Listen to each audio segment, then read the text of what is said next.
How to watch live football on YouTube TV between devices. Step number 1, sign in on all devices. Make sure you're signed in to the same YouTube TV account on all the devices you plan to use. You can use YouTube TV on a range of devices, including smart TVs, phones, tablets, computers, and streaming devices like Roku, Apple TV, or Chromecast. Step number 2, install the YouTube TV app.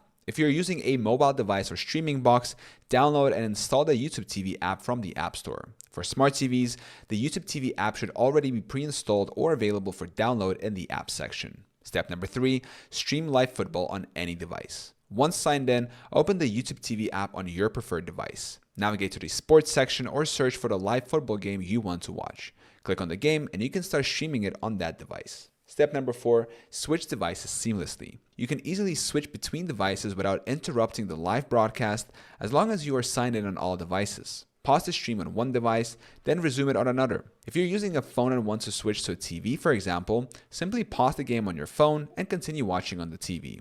Step number 5, use YouTube TV's TV Everywhere feature. If you're traveling or on the go, YouTube TV allows you to stream live football on any device, including phones or tablets, through the TV Everywhere feature. This feature allows streaming content based on your subscription, and you can watch live football even when away from home.